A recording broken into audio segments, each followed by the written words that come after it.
she teaches, and she has all this acting and playwriting experience. And guys, now she's doing stand-up. Let's hear it right now for Mia McCullough. Give it up for Mia.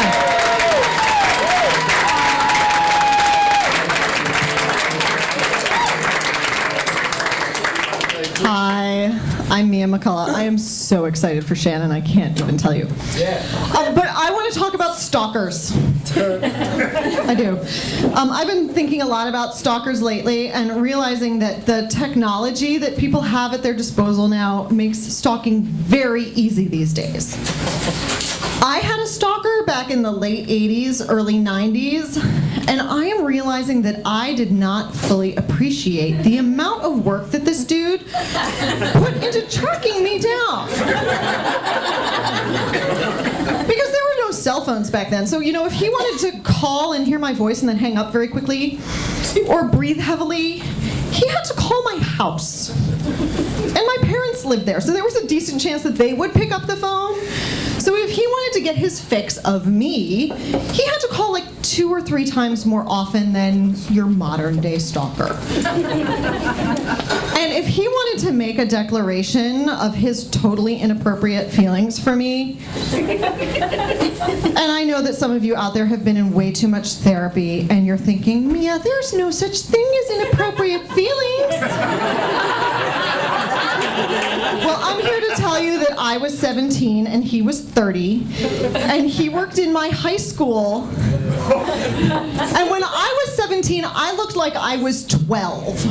So we're going to just go ahead and smack a big old inappropriate label on his feelings and be okay with that, all right? So if he wanted to tell me about those feelings, he couldn't just send me a text or an email. He had to write me a letter, a handwritten, possibly a typewritten letter. I've kind of blocked that part out, I have to be honest. But there was mail involved, an envelope and a stamp and bringing it to the mail. The thing about sending a text message or an email is that can often be a very impulsive act. I'm sure you all are familiar with impulsively texting or emailing someone.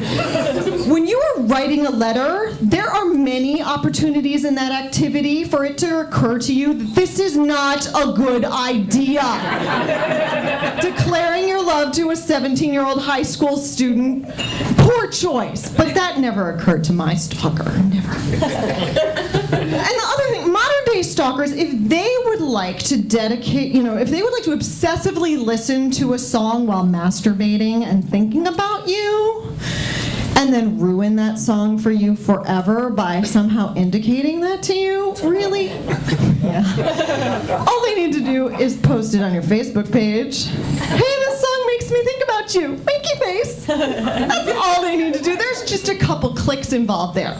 All right, my stalker, he dedicated a song to me on the radio and then sat there with his cassette recorder waiting for it to air and taped it, and then again with the mail, mailed it to me so I would know how much he cared.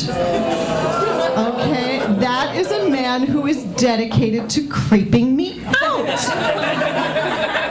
All right, and side note, do you have any idea how uncomfortable it is to be out on a date with your new boyfriend, you're at a cafe or something, and the song comes on, the stalker song? You're like, I'm sorry, but we have to leave now.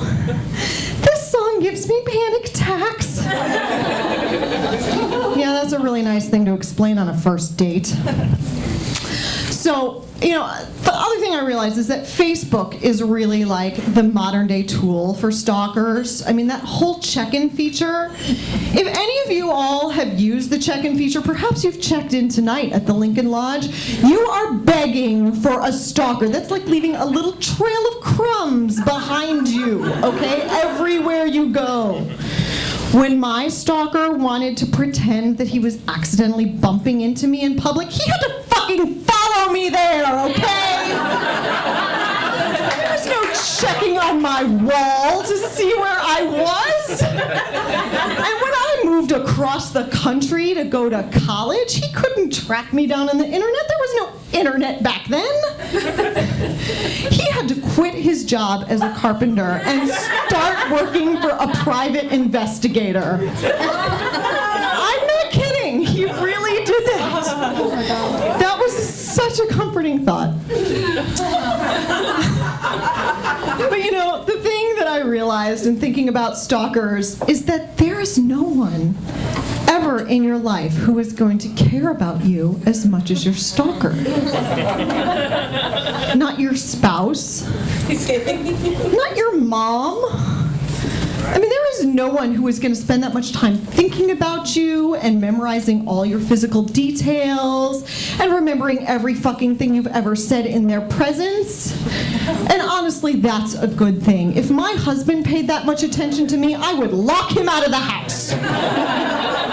You heard that right, honey? Okay, just making sure you're paying attention. But the thing that I would like to say to y'all, if you happen to have a stalker in this day and age, and if you do, I am sorry. You need to realize that your stalker is not working very hard, and that they are lazy, and there is no way that they like you as much as my stalker liked me. Thank you very much.